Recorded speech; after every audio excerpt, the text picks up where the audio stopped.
Hola amigos, Dios les bendiga. Vamos a comenzar ahora con el repaso de la lección de escuela sabática. La número 4 se titula El conflicto detrás de todos los conflictos. Vamos a orar. Padre eterno que moras en lo alto de los cielos, santo y glorioso es tu nombre. Padre de amor, muchas gracias te damos por tus bendiciones, por lo cual pedimos que nos des una bendición más. Que tú seas quien hable a través de mí, que solamente se escuche tu voluntad y no la mía. Ayúdanos a entender la lección de escuela sabática, que podamos obtener, aprender mucho de ella. Deseamos que haga tu voluntad en el nombre de tu Hijo amado Cristo Jesús. Amén. Bien amigos, doy gracias a Dios porque mi vista ya se está recuperando un poquito, todavía no miro bien y se me cansa mucho la vista leer, pero vamos a seguir adelante. El versículo de memoria se encuentra en Josué 10:14. Dice, no ha habido día igual, ni antes ni después, en que el Señor escuchara la voz de un hombre, porque el Señor luchó por Israel. Bien, desde hace mucho estamos queriendo conquistar Jericó, entrar a Canaán, conquistar Jericó. Yo a veces como que me desespero porque quisiera que ya estuvieran en Jerusalén, cosa que sucedió hasta que David tomó Jerusalén. Bien, en la lección de esta semana vemos a Dios dirigiendo las batallas del pueblo de Israel. Para muchos es un tema conflictivo porque ¿cómo puede ser posible que un Dios misericordioso, un Dios bondadoso, un Dios que dice no matarás, de pronto se encuentra encabezando las batallas de Israel en las cuales muchos morían y Dios era quien encabezaba la batalla? ¿Dónde está el Dios de amor? Es una de las cosas que muchos se preguntan y llegan a desconfiar de la bondad de Dios y dicen, pero si Dios es justo, ¿por qué mató a tanta gente? Bien, durante esta semana se está examinando este, este tema. Dios aquí se dibuja como un guerrero, como un Dios que dirige un ejército, que tiene su ejército, que usa su ejército y que destruye ciudades y también naciones enteras. Bien, vamos a ir asimilando poco a poco, no se preocupe. Creo tener la respuesta correcta para aquellos quienes se hacen esa interrogante acerca de qué tan grande es la misericordia divina si después de ostentar amor dirige, pelea con su ejército. Bien, ya habían entrado ya habían cruzado el río Jordán y Josué se encontraba en las proximidades de Jericó.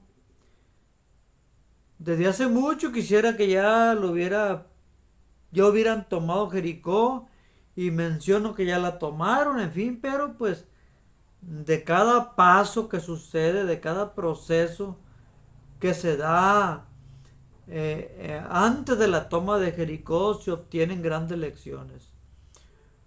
Eh, Estaba Josué entre Gilgal y Jericó. de pronto mira a un personaje como un guerrero, con su espada desenvainada. Y Josué al verlo, que no es que sea un hombre de guerra Josué, pero sí un hombre de mucho valor, vaya.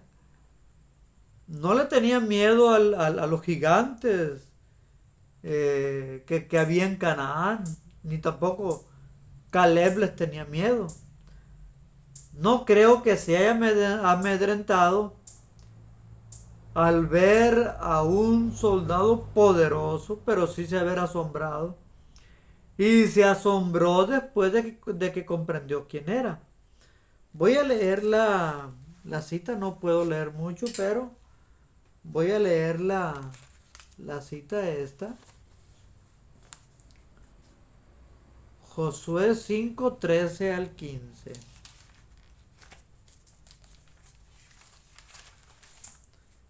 Voy a tratar de no leer mucho, más que nada explicar,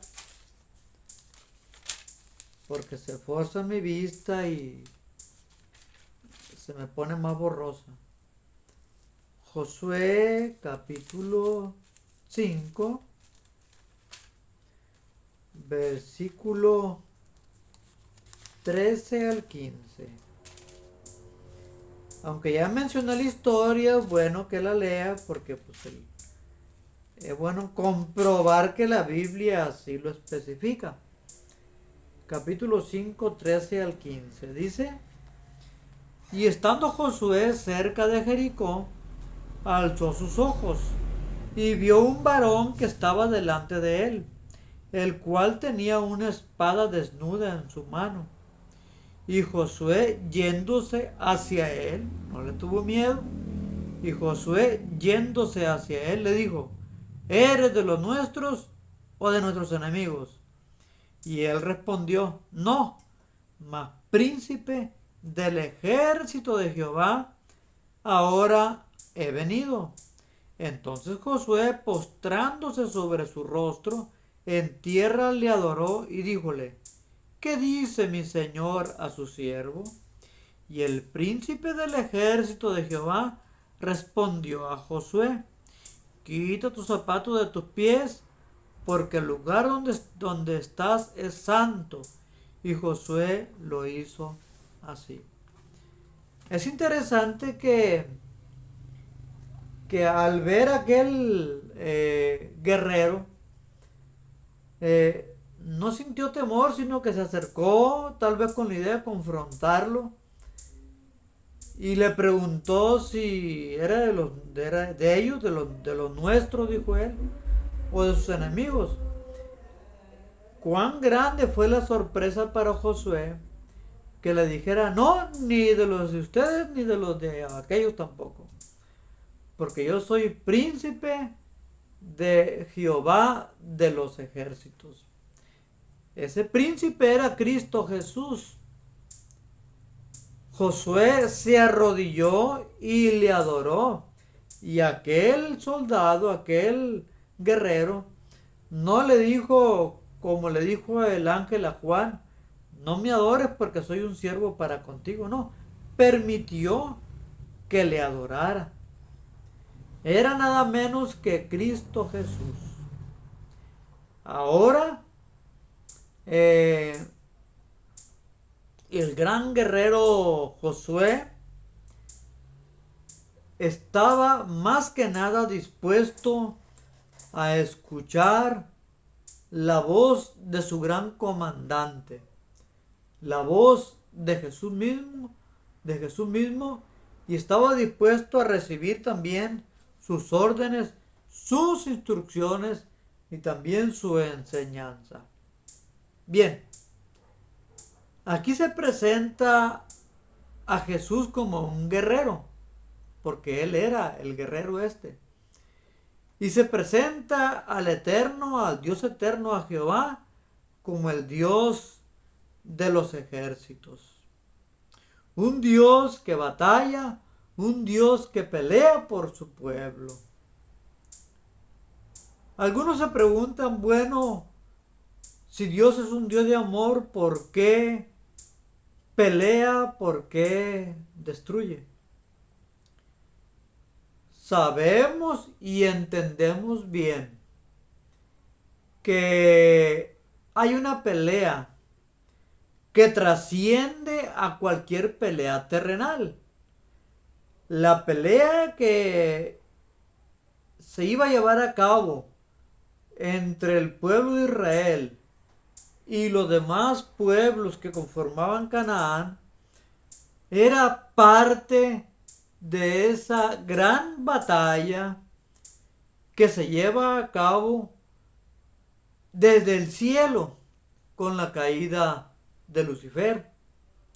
Así es que Lucifer no es un personaje amoroso, no es un personaje que perdona, no es un personaje que deja pasar las cosas.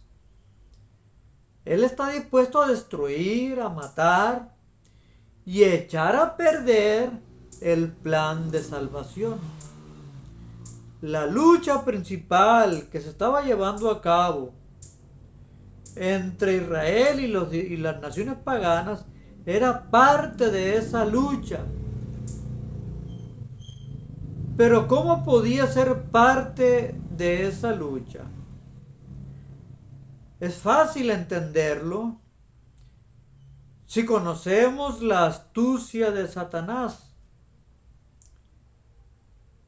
Dios, después de que Satanás engañó a Adán y a Eva, Dios vino a rescatar a Adán y a Eva.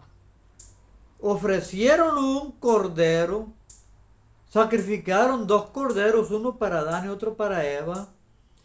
Quitaron sus pieles de aquel cordero y con ellos fueron cubiertos sus cuerpos para cubrir su desnudez. Pero en ese momento se les prometió, mediante ese sacrificio, que murió un cordero sustituto en lugar de ellos, porque ellos merecían morir. Y así como ese cordero inocente murió, Cristo Jesús habría de morir por nosotros. Satanás, por ser una criatura, no puede comprender la plenitud de los planes divinos a la manera como Dios los entiende en su perfección. Pero tiene tanta inteligencia como para comprender lo básico. Y no solo lo básico, sino de una manera profunda lo que Dios quiere, aunque no puede entenderlo del todo, sí entiende los planes de Dios y entendió en ese ritual que Jesús habría de humillarse transformándose en un ser humano y como ser humano habría de luchar contra él y él se sintió feliz de tal promesa divina porque creía que iba a poder vencer a Jesús cuando él tomara la naturaleza humana. Pero nunca lo pudo vencer.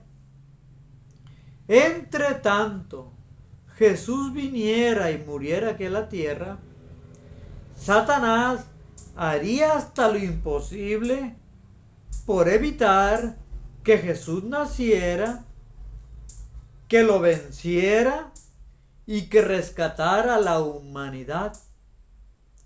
Porque si eso sucedía, también la vida de él estaba de por medio. Y él quería vivir eternamente y volver a recuperar el estatus que tenía en el cielo. Así es que haría hasta lo imposible. Cuando nació Caín y nació Abel, Dios vio en Abel Satanás vio en Abel la posibilidad de que en ese hombre fiel y santo, de la descendencia de este hombre, pudiese nacer Jesús. Por lo cual provocó que Caín matara a Abel. Pero Dios hizo que naciera Set. Y de la descendencia de Set nació Jesús. Y el plan de Satanás se frustró. Ahora Satanás, para frustrar el plan divino, corrompió el corazón de Nimrod y corrompió el corazón también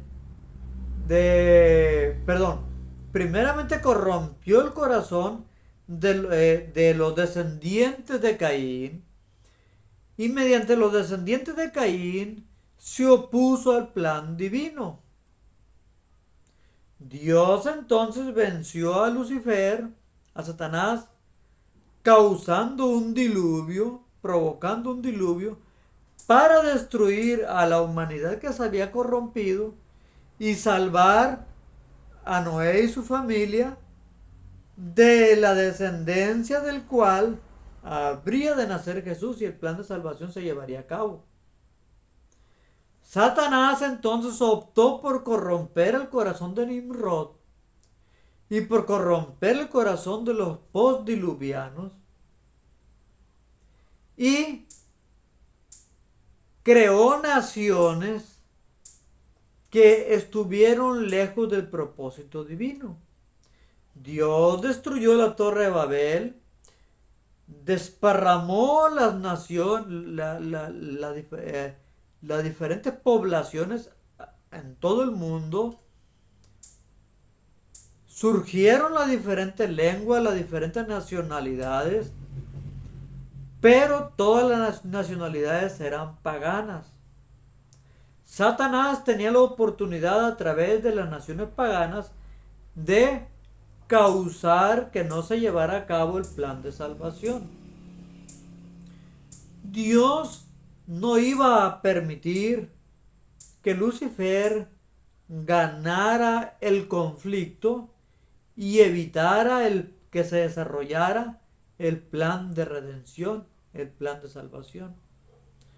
Por lo cual, Dios tenía que intervenir constantemente para que este plan se llevara a cabo. La promesa de que surgiría la simiente de la mujer se habría de llevar a cabo. Dios promete y lo que Él promete es un hecho. Él lo habría de realizar. Satanás jamás puede impedir los planes divinos, pero Satanás se ilusiona, se le afigura, tiene la corazonada, cree, el muy iluso, de que tarde o temprano puede vencer a Dios y puede triunfar sobre él. Así es que corrompió a las demás naciones, pero de la descendencia de Noé tenemos a Sem, que no se corrompió tanto como Canaán, como Cam, ni como Jafet.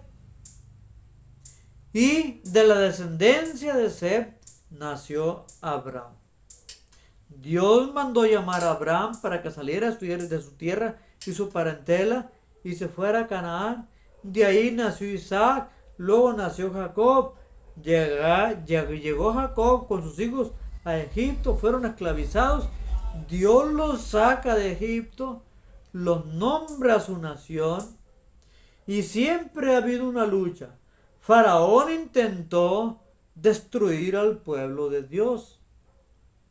Y Satanás siempre ha usado sus elementos, su gente, sus guerreros, para impedir que el plan de salvación se lleve a cabo. Pero Dios desarrolla su plan. De una u otra forma, Dios desarrolla su plan. A Dios le hubiera gustado mucho que por su misericordia, por su bondad, su divina gracia, su gran amor, ninguna de aquellos pueblos paganos, de los cananeos, desapareciera. No, El plan que Dios tenía era que mediante el pueblo de Israel conocieran el plan de salvación, aceptaran al Dios de Israel y encontraran salvación y formaran parte del pueblo de Dios. Así que la razón de existir del pueblo de Israel era para evangelizar a los cananeos. Pero los cananeos, en lugar de doblegarse ante la voluntad de Dios, se opusieron a Dios porque Satanás los estaba usando con el fin de que contrarrestaran a Dios y el plan de salvación también. Dios les daba la oportunidad primeramente que se arrepintieran. Cuando Moisés le dijo a los reyes que estaban antes de cruzar el Jordán que ellos iban a pasar por su territorio, les pidió permiso para que pasaran, para pasar, y le dijo, nada le vamos a hacer. Pero ellos se opusieron, pusieron resistencia, y entonces Dios actuó. Dios primeramente pone su misericordia. Si no aceptan su misericordia, entonces tienen que aceptar las consecuencias de escoger esa mala elección. Así es que nada ni nadie impediría que el pueblo de Israel tomara Canaán. Y si se oponía a algún pueblo y ellos peleaban contra el pueblo de Dios, Dios los iba a defender. Porque si no lo defendía, Satanás, que tiene mucho poder, los iba a destruir, iba a aniquilar el pueblo de Dios y el plan de salvación no se hubiera llevado a cabo.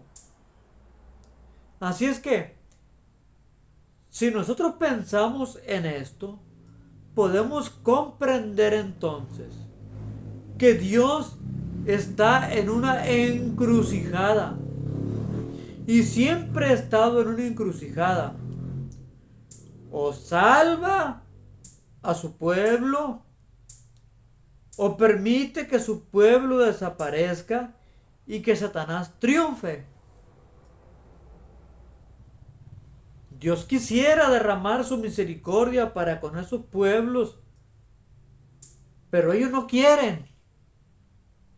Y si no quieren aceptar la misericordia divina, entonces Dios tiene que escoger entre seguir proporcionándole su gracia y su misericordia a aquellos pueblos que son rebeldes, o proporcionarle su gracia, su misericordia a su pueblo. Y la Biblia dice que Dios ama tanto a su pueblo que cualquiera que toca a un hijo suyo es como si le tocara la niña de sus ojos. Por lo tanto, si alguien se opone a Dios, debe de pagar las consecuencias. No es porque Dios haya querido destruirlos, sino porque ellos no entendieron, se opusieron a la voluntad de Dios y la consecuencia de eso fue la destrucción. Porque Dios no puede permitir que Satanás avance en su plan, ni puede tampoco permitir que use seres humanos para lograr su plan. Si los seres humanos se alían al diablo, van a pagar las consecuencias por aliarse al diablo. Porque el diablo los pervierte, los corrompe, los hace pelear, y Dios, ante esas naciones que querían pelear, que querían guerrear, Dios no iba a permanecer con los brazos cruzados. El ejemplo lo tenemos con Rahab. ¿Por qué se salvó Rahab? ¿Por qué se salvó toda la familia de Rahab?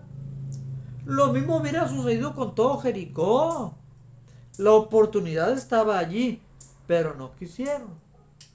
Entonces Dios les hizo pagar las consecuencias de su mala elección. Y así sucedía con cada pueblo por el cual Israel pasaba. ¿Por qué los gabaonitas, que estudiamos en la lección pasada, el trimestre pasado, por qué los gabaonitas encontraron salvación en el pueblo de Israel? Porque ellos no pelearon contra el pueblo de Dios. Si hubieran puesto a pelear, hubieran sido destruidos. Dios siempre busca aplicar su misericordia. Si no aceptamos la misericordia de Dios, entonces tenemos que pagar las consecuencias. Y Dios siempre va a elegir ofrecer o derramar su gracia y su misericordia más que sobre cualquier otra cosa, sobre su pueblo. En los días finales va a pasar lo mismo. Satanás va a usar a la humanidad para destruir al pueblo de Dios. Van a perseguir al pueblo de Dios. Van a querer matar a todo aquel que guarde el sábado. ¿Permitirá Dios que Satanás logre su objetivo? ¿Habrá Dios de derramar misericordia, gracia, bondad, amor para con Satanás y sus fieles seguidores? No. La misericordia de Dios se aparta de todos ellos y se concentra en el pueblo suyo, a quien protege, cuida, preserva, hasta el momento glorioso en que Jesús viene por segunda vez y termina con todo. Así es que nos conviene estar aliados con Dios y no con el enemigo. Esa es la razón por la cual Dios pelea, porque no es el hombre que pelea, es Satanás que usa a los seres humanos para lograr sus propósitos. Dios, por lo tanto, tiene que pelear a favor de su pueblo. Así de sencillo. Y esa es la razón por la cual Dios es un Dios de los ejércitos. De esta lección podemos aprender otras cosas interesantes también. Ya mencioné en una de las lecciones anteriores cómo hay personas que se oponen a programas de nuestra iglesia como los clubes de conquistadores, club de guías mayores. No les gusta que los guías mayores y conquistadores practiquen marchas. Y empiezan a sacar la historia de cómo se formaron los Boy Scouts, de que tienen un origen masónico y que las marchas las fue idea de Powell y de quién sabe quién otro. Y empiezan a formar toda una historia para comprobar que las marchas son del diablo. Y que por lo tanto los clubes de conquistadores no deben de marchar, no deben de practicar marchas, ni deben de tener una orientación, digamos, pseudo militar, porque militares no son, es pseudo militar. Esas personas son inmaduras espiritualmente. Me ha tocado ver, voy a mencionar nombre, aunque es un adventista del séptimo día él, un Mauricio Aragón, que siempre está buscando debates. Es el Grinch de los clubes. Y siempre quiere debatir. Y pregunta, ¿dónde está el fundamento bíblico para que los conquistadores y guías mayores de los clubes marchen? Pues bien, primero que nada, tenemos que nuestro Dios es un Dios de los ejércitos. Es un Dios que tiene formación militar. Porque Él fue quien dirigía a su ejército para pelear contra las naciones paganas. Por lo tanto, si Dios es el Dios de los ejércitos, una formación en cierto grado militar no es dañina ni es vista mal delante de Dios. Segundo, el pueblo de Israel se tuvo que organizar como un ejército. No era el objetivo de Dios que el pueblo de Israel peleara. La lección de escuela sabática es clara, de que la razón por la cual tuvieron que pelear era por la rebeldía del pueblo de Israel, por la desobediencia del pueblo de Israel. Porque si el pueblo de Israel se hubiera conservado fiel, Dios hubiera peleado por ellos y ellos nada más hubieran visto el poder de Dios, de cómo Dios hubiera peleado en lugar de ellos y les hubiera otorgado la patria de Canaán sin que ellos hubieran derramado ni una gota de sangre.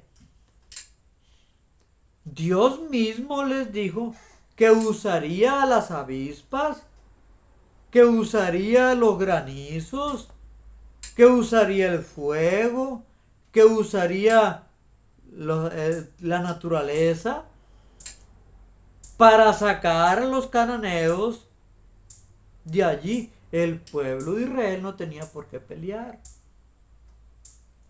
Pero a pesar de que no tenía por qué pelear, podemos decir que no tenía una razón para tener una formación militar. El pueblo de Israel, cuando fue y conquistó Jericó, tuvo que asumir una educación militar.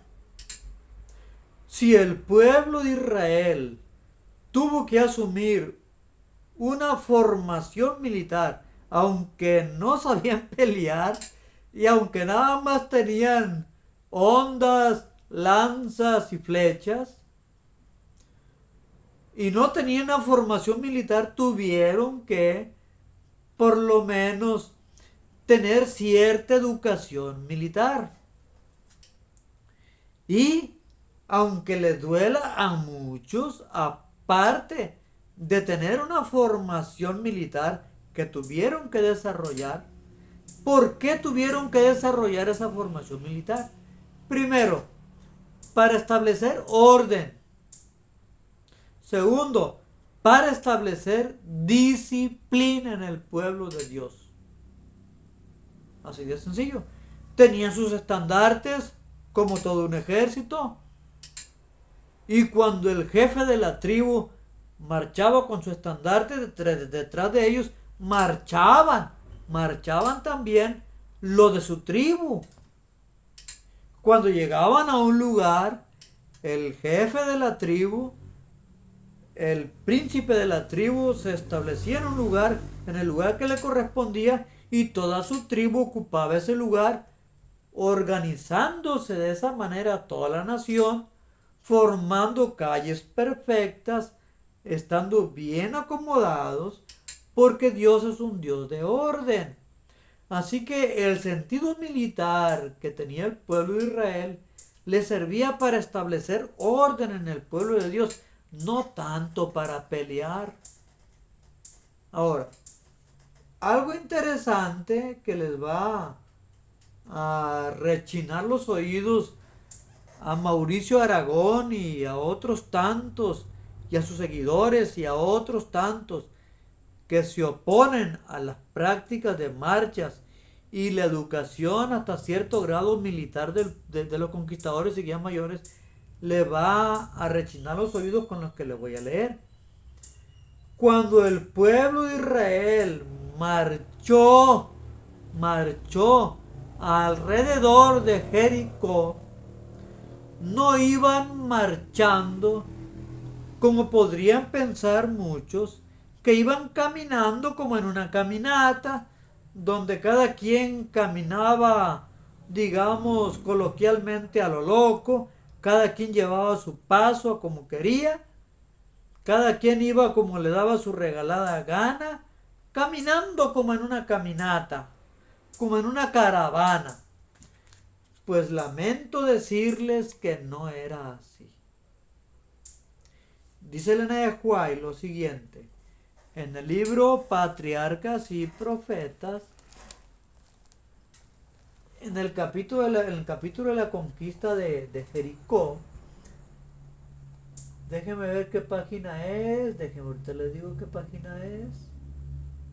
Lo tengo en PDF, yo lo leí en el libro, pero el libro ya lo guardé porque ya estoy acomodando mis cosas, ya que dentro de poco habré de abandonar la ciudad y mirar al campo, ya estoy preparando las cosas. Es aquí en el 455 en el PDF. Allá en el libro original, no sé yo, es la 484. En el PDF que pueden bajar ustedes del internet.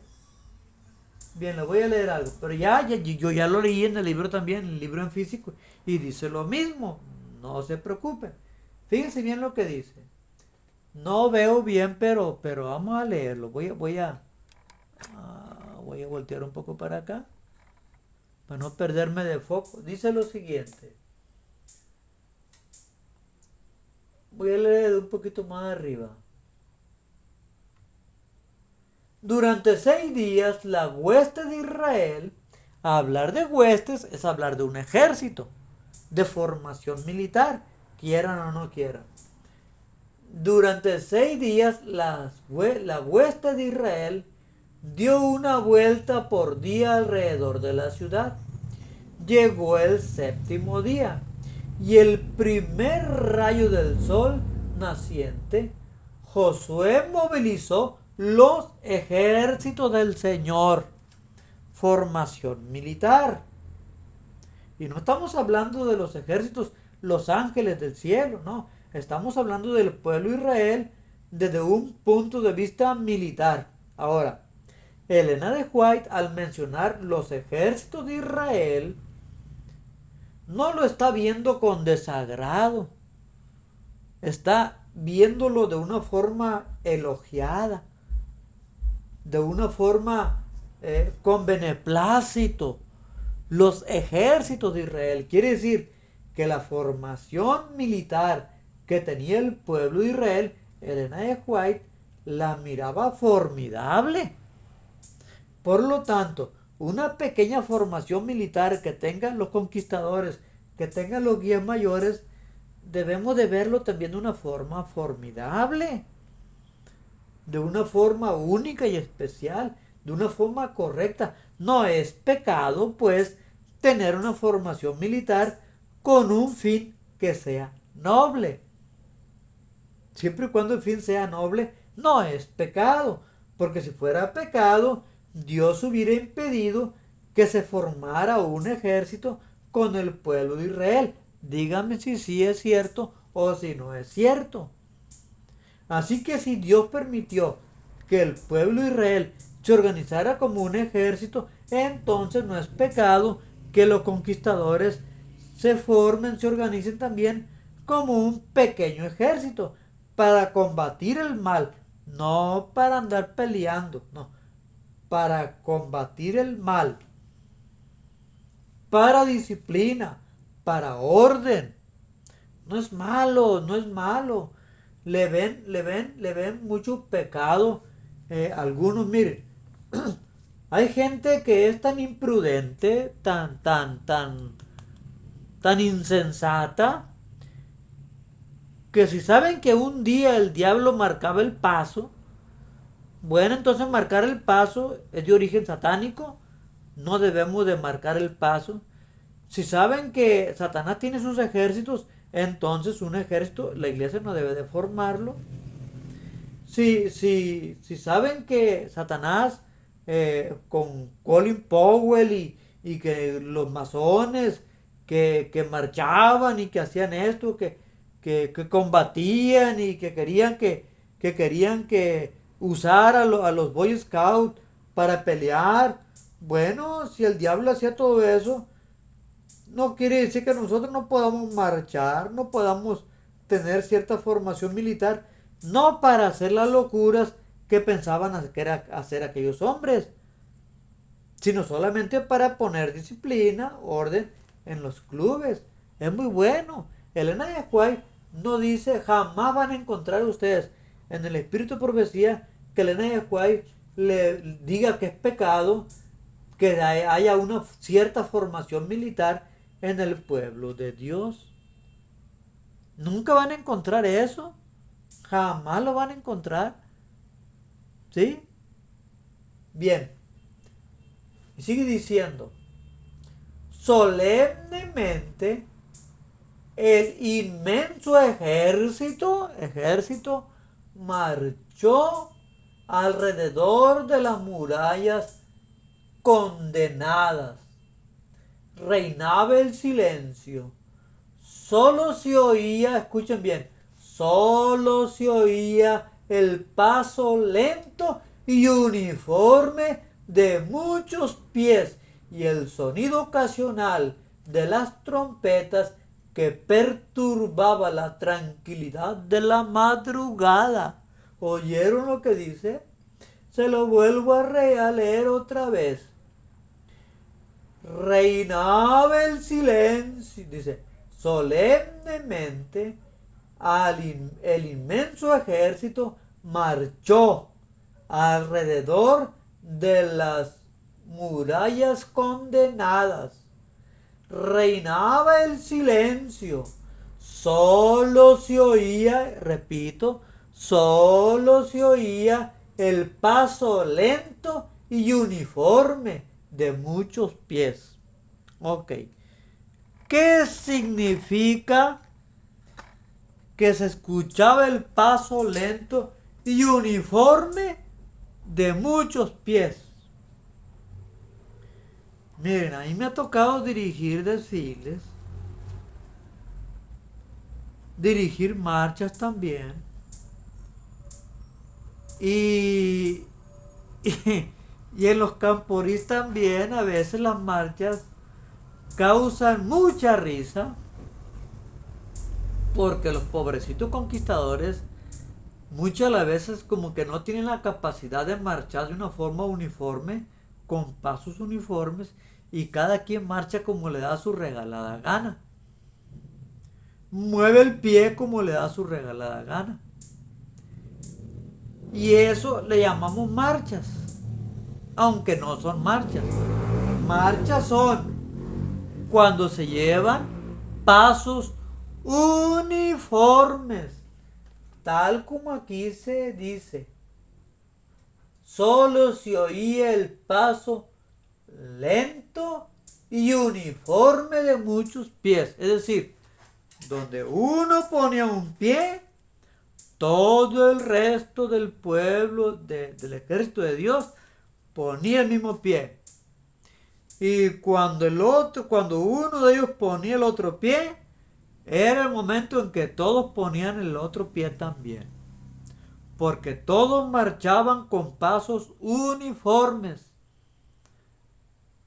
Al mismo tiempo, a la par. Y eso es marcha.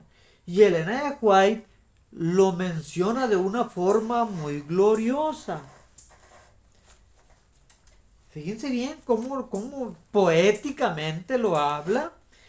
Y si Elena de White habla tan bonito, tan precioso, y dibuja de una forma tan bella al pueblo de Israel marchando con pasos uniformes, entonces, ¿por qué tenemos que ser unos payasos nosotros? Unos imprudentes, unos ineptos también, en prohibir que los conquistadores y los guías mayores practiquen marchas. Yo les invito para que seamos maduros, para que seamos inteligentes y que no seamos ridículos. Y disculpen que sea fuerte, pero es la realidad. Le duele tal vez a Mauricio Aragón, a sus seguidores, y le duele tal vez a muchos que odian los clubes y que dicen que las marchas son malas. Lo lamento mucho por ellos. Pero si en una ocasión al diablo se le ocurrió marcar el paso, a nosotros no nos incumbe ni nos importa un comino. No nos importa un comino. Si al diablo en una ocasión se le ocurrió marchar y tener ejércitos que también marchaban y Colin Powell y los fundadores de los masones marchaban, pues es problema de ellos. Mientras que marchar no sea pecado y hasta sea bien visto por Elena de White, nosotros mejor debemos cerrar el piquito, cerrar la boquita, porque calladitos nos miramos más bonitos. En la iglesia hay mucha gente que es ridícula. Gente que, por ejemplo, prohíbe que metan cuerpos a la iglesia, una persona que fallece, que metan el ataúd con la persona dentro a la iglesia para realizar un servicio fúnebre. Y dicen que es pecado, dicen que es idolatría, y empiezan a decir, ay Diosito, tanta tontería. Pero de pronto leemos en Historia Nominacional que Elena de White, cuando murió, la llevaron al templo y ahí la velaron y llenaron el santuario, le decían el tabernáculo o santuario, le decían al templo, donde pusieron el ataúd de ella y llenaron toda la sala de flores, de coronas. Y hay una fotografía de velorio de Elena de White en ese lugar. Yo digo, qué tontos nos vemos nosotros, de veras. Nos vemos de plano, bien tontos, bien necios, carentes de inteligencia, cuando nos ponemos a prohibir que metan el cuerpo de una persona para hacer un servicio fúnebre antes de ir a sepultarlo, cuando a nuestra pionera Elena de White la llevaron al templo. Y lo mismo pienso yo cuando algunos necios, y disculpe que sea duro, pero es la realidad, es duro lo que les digo y les ha de causar enojo a muchos, y que se lo traguen, no hay problema. Que les sepa muy rico, no hay problema. Que lo saboreen, no hay problema. Pero la necedad de ellos, la idiotez de algunas personas que ostentan esa clase de ideas, perdonen la dureza de la palabra, la crudeza, pero es la realidad. No nos conviene a nosotros como pueblo de Dios. Es la verdad. Es la verdad. Le duela a muchos. No nos conviene a nosotros como pueblo de Dios. Si el pueblo de Dios marchó, el pueblo de Israel marchó, y Elena de White lo presenta de una forma poética, quiere decir que no está en contra de ellos. Y si no está en contra de ellos, entonces ¿qué haces tú, pobre diablo?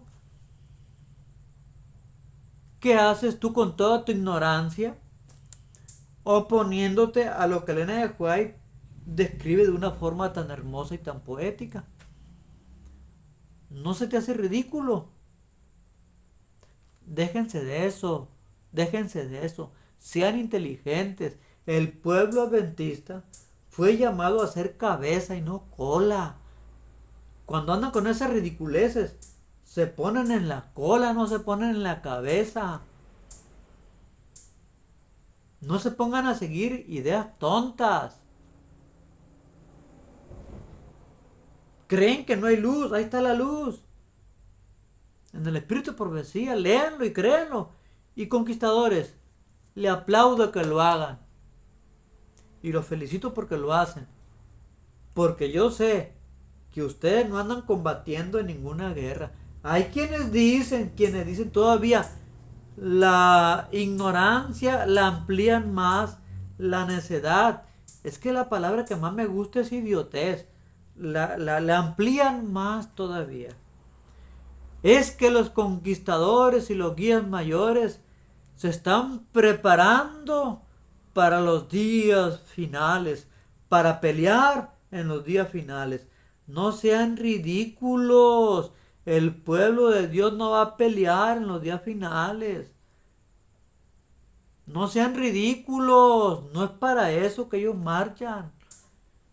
Que se están preparando lo más de plano, que me dan risa a mí, que no saben lo que dicen, que miran muchas películas de Hollywood, miraron la película llamada Apocalipsis y ahora dicen, es que se están preparando para el Apocalipsis.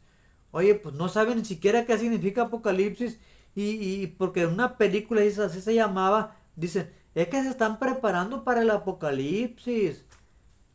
No, me da risa el grado de deficiencia mental que hay en muchos que llegan a pensar así. Y disculpen, pero es la cruda realidad. Los conquistadores no se están preparando para el apocalipsis con las marchas, no se están preparando para el Armagedón con las marchas y la formación militar.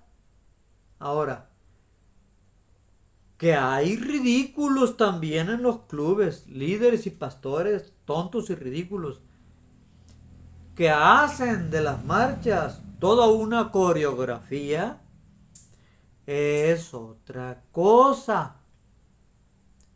Es asunto del nivel de educación que tenga el líder de la iglesia que se le ocurre implementar tal idiotez en los clubes.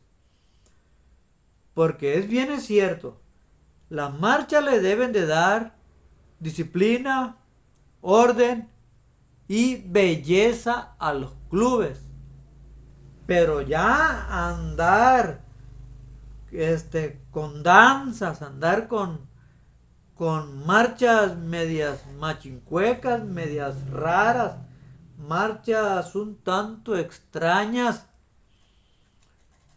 por ponerle más sabor a la situación. Ya depende de la madurez o la idiotez que tenga el pastor o el líder que favorece tales prácticas tontas en los clubes. Pero los clubes que lo hacen en el ámbito disciplinario, formal y normal, no es pecado que lo hagan. ¿Sí?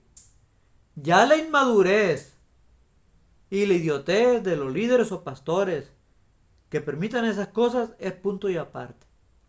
Oiga, pero ¿por qué? Es que miren, la iglesia está formada por seres humanos. En la iglesia hay gente inteligente y gente tonta. Así de sencillo.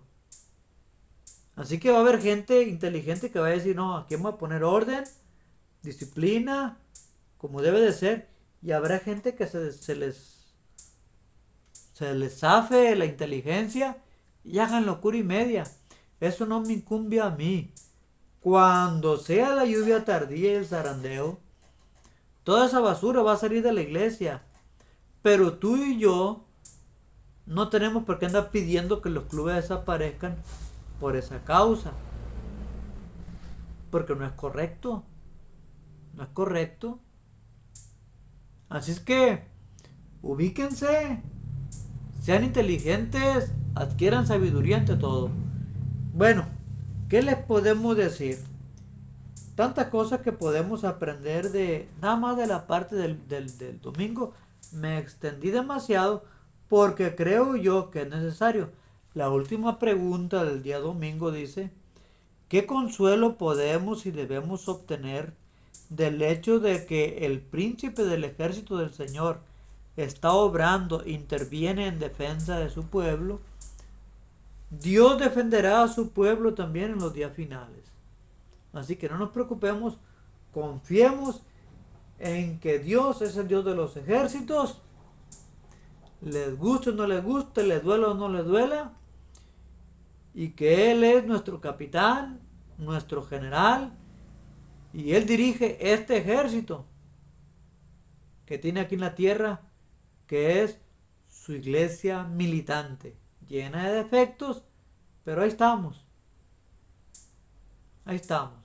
Así es que esto relaciónenlo con lo que ya comentamos en las lecciones desde la semana pasada, ¿no? Junten todo. Y sean inteligentes, no anden con cosas que no deben de andar. Déjense de locuras. Dios les bendiga, oremos. Padre Santo que moras en lo alto de los cielos, santo y glorioso es tu nombre. Gracias Padre Santo porque tenemos en nuestro mando un gran general, que es Cristo Jesús. Gracias porque tú eres Jehová de los ejércitos. Gracias porque tú diriges a tu iglesia militante. Aunque llena de defectos, se llegará el día, Padre Santo, en que tú purificarás esta iglesia. Y todos los defectos absurdos que vemos en la iglesia y que nos escandalizan y que nos hacen pensar locura y media acerca de la iglesia, acerca de los clubes, acerca de esto y del otro, pues dejen de ser y que permitamos que tú pelees nuestras batallas y que tú purifiques a tu iglesia y que tu iglesia a final de cuentas triunfe, Padre Santo. Sabemos que tú eliminarás a todos aquellos que hacen mal a la iglesia, por lo cual confiamos en que tú lo resolverás y nosotros con toda la tranquilidad nos dedicaremos solamente a obedecerte.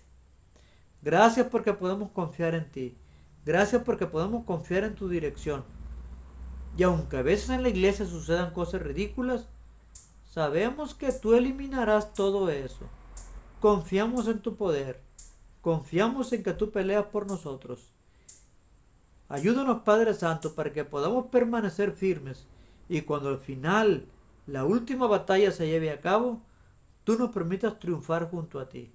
Deseamos que se haga tu voluntad en el nombre de tu Hijo amado Cristo Jesús. Amén. Disculpen, bye.